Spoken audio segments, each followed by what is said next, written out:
नमस्कार दोस्तों। बचपन में ऐसा होता था कि हम लोग ग्राउंड पे क्रिकेट खेलने जाते थे।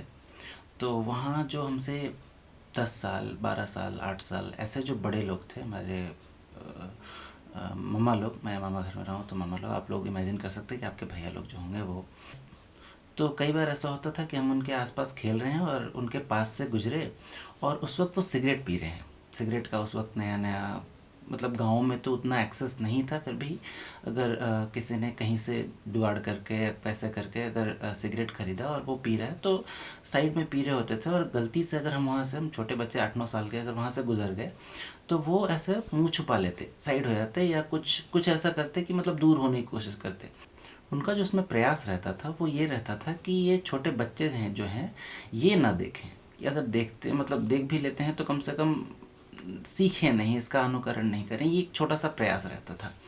उसके बाद हम जब धीरे धीरे बड़े होते गए तो हमने देखा कि ये जो नशे वाली चीज़ें हैं या जो ऐसी चीज़ें जो सोशली एक्सेप्टेबल नहीं हैं, जैसे सिगरेट पीना, शराब पीना या गाली गलौज करना, लड़ाई झगड़ा करना, ये सब चीज़ें सही हैं गलत हैं ये बात की बात है। मेरे इंडिविजुअल का विचार उस पर बहुत ज़्यादा मैटर नहीं करता। लेकिन अगर ये सोशली एक्सेप्टेड नहीं है तो जाहिर सी बात है कि सोसाइटी में ज़्यादातर लोग ये समझते हैं कि ये एक्सेप्टेबल नहीं है। तो वो कोशिश करते थे कि ये सब चीज़ें या तो छुप छुपा के हो या ऐसा हो कि सामने ना आए, लोग देखें नहीं, इससे इन्फ्लुएंस ना हो। उसके बाद धीरे धीरे जब हम बड़े होते गए और हमने दुनिया ऑब्ज़र्व किया तो हमें मालूम पड़ा कि इन सब चीज़ों का जो प्रचार है वो थोड़ा सा ज़रूरत से ज़्यादा हो रहा है। जैसे टीवी पे देख रहे हैं कि आम तौर पर जो हीरो है वो सिगरेट पी रहा है या शराब पी रहा है या लोगों को मार रहा है, और जनरली सोसाइटी उसको एक्सेप्ट कर रही है क्योंकि उसकी मार्केटिंग ही इस तरीके से की जा रही है। आप अगर 2006 7 8 9 10 उसके बाद की भी कुछ फिल्में देखें बॉलीवुड में या एड्स देखें तो मालूम पड़ेगा कि इन सब चीज़ों का जो इस्तेमाल है उसको लेके सोसाइटी को पता नहीं क्यों निगेटिवली अवेयर किया जा रहा है कि भाई हमारा जो हीरो है वो इस तरीके के नशे करता है। और जब पब्लिक ने इस पे रिएक्शन दिया तो सरकार ने मैंडेटरी कर दिया कि आप अगर इस तरीके की चीज़ें कुछ चला रहे हैं तो वहाँ पर लिखिए कि आप सिगरेट पीना स्वास्थ्य के लिए सही नहीं है या जो भी है, इस तरीके की मैसेजिंग होती है, अभी भी होती है सरकार की तरफ से, अगर आप सिनेमा देखें हैं उन सब चीज़ों में। तो दोस्तों मैं उस वक्त सोचता था, बहुत छोटा सा था, तो मैं सोचता था कि यार अगर आपको मैंने सिगरेट पीते हुए या कुछ भी ऐसा करते हुए देख ही लिया है तो अब छुपाने का क्या मतलब बनता है। अगर आप गाली गलौज करते ही हो तो हमारे चेहरे पे भी कर सकते हो, मतलब हमसे छुपने की क्या ज़रूरत है। ऐसा मतलब छोटे बच्चों से इन सब चीज़ों को छुपाने की क्या ज़रूरत है। आप करते हो तो कर रहे हो, क्या दिक्कत है इसमें। लेकिन धीरे धीरे दोस्तों ये समझ में आया कि एक छोटा सा जो प्रयास होता है ना, हमारे हम ठीक है, कोई मजबूरी में अगर कोई चीज़ कर रहा है उससे नहीं बर्दाश्त हो रहा, ठीक है, वो सब चीज़ें भी सही है। पर अगर उसको हम एक्सेप्ट करें कि नहीं ये हमसे गड़बड़ है, ये सही नहीं है, हम we are not on the right side, या हम सोसाइटी के नॉर्म्स को फॉलो नहीं कर रहे, तो हमारे मन में एक छोटा सा संकोच रहता है। हम अपनी एक्टिविटी को करते हुए जो है थोड़ा सा सोचते हैं कि नहीं यार मेरे से हो गया, गलती है, चलो मान लेते हैं गलती, मतलब भूल हो गई कि हाँ ठीक है, सोसाइटी के नियम के हिसाब से हम नहीं चल रहे। लेकिन कम से कम जो हमारा नेक्स्ट जनरेशन है, जो हमारे जो लोग हमको देख के इन्फ्लुएंस हो सकते हैं, कम से कम वो ये चीज़ ना करें, उनके लिए ऐसा मैसेज ना जाए। तो इसलिए मैं समझ पाया कि उनका जो छुपना था या छुपने की कोशिश थी वो एक मैसेज था कि नेक्स्ट जनरेशन इस चीज़ को एक्सेप्ट ना करे। या आजकल जो सरकार का मैसेजिंग होता है कि सिगरेट पीना या ये सब जो है ये स्वास्थ्य के लिए हानिकारक है, ये एक प्रयास है। ये प्रयास बस केवल सिंबॉलिक प्रयास है ऐसा नहीं है, ये प्रयास एक बहुत स्ट्रॉन्ग प्रयास है। शायद इसका असर उतना नहीं है क्योंकि दूसरी पार्टी जो है वो मार्केटिंग बहुत ज़्यादा कर रही है, लेकिन एक छोटे से आचरण से, एक छोटे से जेस्चर से कम कहीं ना कहीं एक बीज पड़ जाता है हमारे दिमाग में कि यार ऐसा करना उचित नहीं है। अभी एक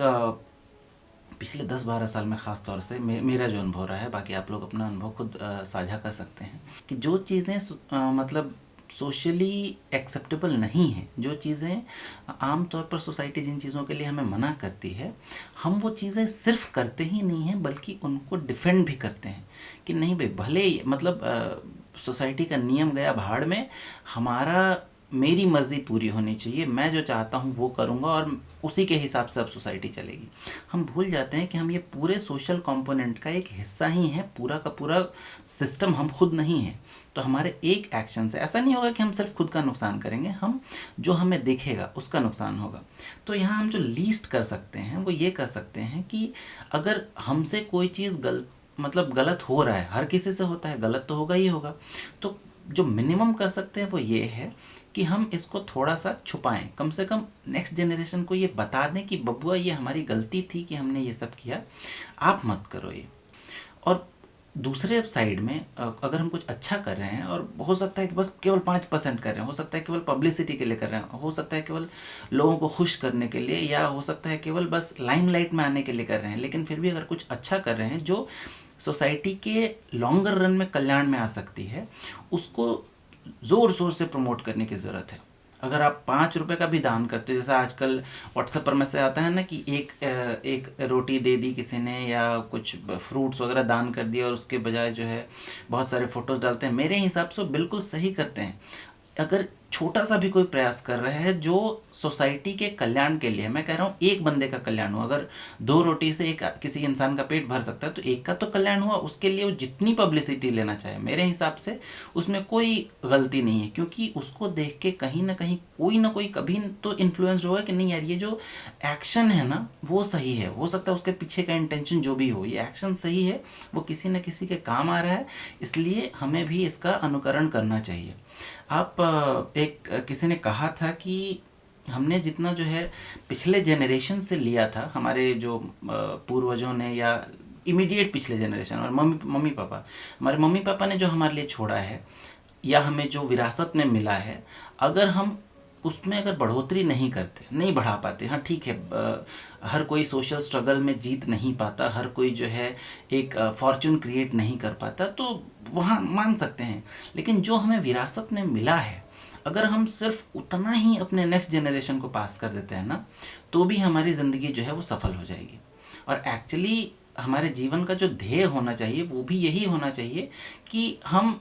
कम से कम एक पीढ़ी की चीज़ को अपनी नेक्स्ट पीढ़ी में पास ऑन कर दें, थोड़ा सा बेटर करके। इस पर एक लाइन थी बहुत पहले लिखी हुई कि जितना मिला था अगर लौटा देते, जितना मिला था अगर लौटा देते तो ज़िंदगी मुनाफे में बिता देते। जितना मिला था अगर लौटा देते तो ज़िंदगी मुनाफे में बिता देते। मान लिया कि तुम्हारी कोई मजबूरी रही होगी, मान लिया कि तुम्हारी कोई मजबूरी रही होगी, मगर यार तुम बोतल तो छुपा देते। बहुत छोटा सा जेस्चर है दोस्तों, उससे कम से कम ये होगा कि हमने अपना रोल परफेक्टली नहीं किया, हो सकता है, लेकिन कम से कम करने की कोशिश की, जो हमारे हाथ में था हमने वो किया। इसके लिए श्रीमद् भगवद गीता में एक बहुत शानदार श्लोक है कि यद यद आचरति श्रेष्ठः तद तदेवेतरो जनः स यत् प्रमाणम कुरुते लोकस्तद अनुवर्तते। अर्जुन पूछते हैं कृष्ण से कि हम कर्म क्यों करें। अगर आप कह रहे हो कि मैं युद्ध करूं, या जो कर्म है उसका फल जो है उस पर हमें आशा नहीं रखना, तो हम युद्ध क्यों करें या हम कर्म ही क्यों करें। तो उस पर श्री कृष्ण ये श्लोक कहते हैं कि जैसे जैसे यद यद आचरति श्रेष्ठ, जैसे जैसे श्रेष्ठ लोग आचरण करते हैं वैसे वैसे लोग उनको फॉलो करते हैं। जो अच्छे लोग हैं, या अच्छे तो नहीं बल्कि श्रेष्ठ लोग हैं, जैसे जैसे हम और आप आचरण करेंगे वैसे वैसे हमारी नेक्स्ट जनरेशन उसको फॉलो करेगी। और स यत् प्रमाणम कुरुते लोकस्तद अनुवर्तते, लोग वैसे ही अनुसरण करेंगे जैसा हम प्रमाण करके गए हैं, जैसा हम प्रमाणित करके गए हैं। अगर आपको क्रिकेटर बनना है तो आप सचिन तेंदुलकर को देखते हो, विराट कोहली को देखते हो, क्रिकेटर्स को देखते हो जिन्होंने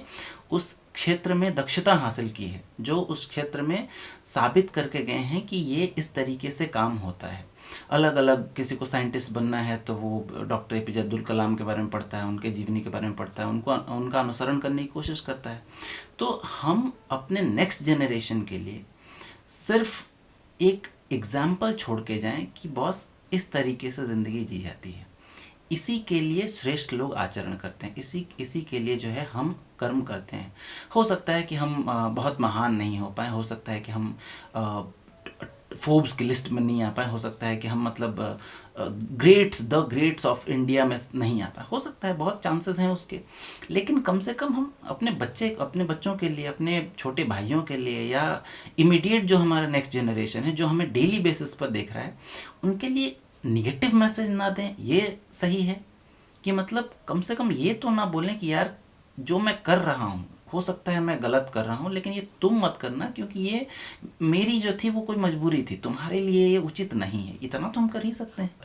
और इतना ही नहीं, भगवान श्री कृष्ण ने जब ये श्लोक कहा था कि यद यदाचरति श्रेष्ठ तद तदेवेतरो जनः स यत् प्रमाणम कुरुते लोकस्तदनुवर्तते, ये अदरवाइज तो एक श्लोक काफ़ी होता है भगवत गीता में, लेकिन भगवान श्री कृष्ण ने यहाँ पर एम्फेसाइज करते हुए एक और लाइन इसमें वो एक और श्लोक इसमें ऐड किया था कि न मे पार्थास्ति कर्तव्यम त्रिषु लोकेषु किंचन न अवाप्तम अवाप्तव्यम वर्त एव च कर्मणि। मतलब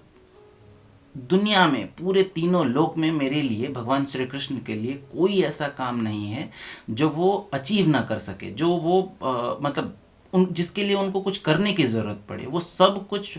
बैठे बैठे या एक ख्याल से अचीव कर सकते हैं। अगर अचीव करना चाहें तो तीनों लोक में ऐसा कुछ भी नहीं है जो अनअचीवेबल हो भगवान के लिए। लेकिन फिर भी वो अपने आप को कर्म में ही वर्तते हैं, जो है ना, वर्त एव च कर्मणि। मतलब लोगों के सामने एक एग्जाम्पल सेट हो सके, लोग आचरण करना सीख सकें, उसके लिए स्वयं भगवान अवतार लेके इस दुनिया में आते हैं, अपने कर्म कंडक्ट करते हैं, ताकि हम हमारे लिए एक सिंबल हो कि हाँ भाई ये एक आदर्श है, इस आदर्श पर हमें काम करना है। इसके लिए अगर आप भगवान राम का जीवन देखें, भगवान श्री कृष्ण का जीवन देखें, गौतम बुद्ध का जीवन देखें, महावीर जी का जीवन देखें, ये सब जो महान पुरुष रहे हैं, इन सब का जीवन ही केवल इसलिए रहा है ताकि हम और आप इसका अनुसरण कर सकें। आज भी अगर आप देखें तो सचिन तेंदुलकर का, या कुछ लोग नरेंद्र मोदी को फॉलो करते हैं, अभी अलग अलग लोगों को, किसी को कोई साइंटिस्ट पसंद आता है, किसी को इंजीनियर पसंद आता है, किसी को डॉक्टर्स पसंद आते हैं। लोग अपने गांव में भी देखते हैं कि हमारे मामा जी ने ये किया था, उनके आचरण ऐसे हैं तो हम ऐसे करेंगे, हमारे चाचा जी ने ये किया था, उनके आचरण ऐसे हैं तो हम ऐसे करेंगे, हमारे भैया ने ऐसा किया था, हमारे गांव के फलाना व्यक्ति ने ऐसा किया था। तो ये सब लोगों के लिए धर्म बन जाता है, जिसके लिए वो एक लीक होती है ना। तो जैसे अगर आप गाँव में कभी चले हों तो घास में लोग चलते हैं, तो जो पहला चलता है, दूसरा चलता है, तीसरा चलता है इंसान, उसके बाद एक पतली सी लीक बन जाती है। उसके बाद अगर कोई छोटा बच्चा भी उस पर चलना चाहे तो बहुत आसानी से चला जाता है। तो लीक पकड़ के आसानी से लोग चल जाते हैं। उसी के लिए तो हम कर्म करते हैं। हम काम ही क्यों करते हैं? अगर नॉर्मल लाइफ में आप देखें तो हम काम सिर्फ इसलिए करते हैं ताकि हमारा जो इमीडिएट फैमिली है, कम से कम अगर हमारी फैमिली न्यूक्लियर फैमिली है तो कम से कम वो संतुष्ट रह सके, हमारी आने वाली जनरेशन संतुष्ट रह सके। मैं बहुत सारे लोगों को ऐसा जानता हूँ जिनका बच्चा होने वाला है और अभी होने वाला ही है, और वो उसकी पढ़ाई की चिंता करने लगते हैं, उसके फ्यूचर की चिंता करने लगते हैं। काम हमारा इसीलिए होता है ताकि हमारा जो नेक्स्ट जनरेशन है कम से कम उसकी लाइफ हमारी लाइफ से थोड़ी सी बेटर हो। इसी के लिए अगर हम कुछ गलत भी कर रहे हैं, ऐसा है, हो सकता है किसी के साथ भी मजबूरी हो सकती है, तो अगर कुछ गलत भी हो रहा है तो उसमें भी उसको प्रमोट नहीं करना, बल्कि ये एक डिस्क्लेमर लगा देना कि बॉस ये मैं मजबूरी में कर रहा हूँ, ये सही नहीं है, ये उचित नहीं है, लेकिन फिर भी मैं कर रहा हूँ, तुम मत करना। कोशिश करना कि तुम्हारे से ये ना हो, कोशिश करना कि नेक्स्ट तीसरे चौथे जनरेशन तक इस चीज़ को मार ही दे, बिल्कुल मजबूरी भी ना रहे उनके लिए। कम से कम इतना तो हम कर ही सकते हैं। बाकी मिलते हैं अगले वीडियो में, तब तक के लिए अपना ध्यान रखिएगा, आसपास सफाई रखिएगा, अच्छा आचरण करते रहिएगा, भगवद गीता पढ़ते भी रहिएगा, और धन्यवाद। जय श्रीमन नारायण।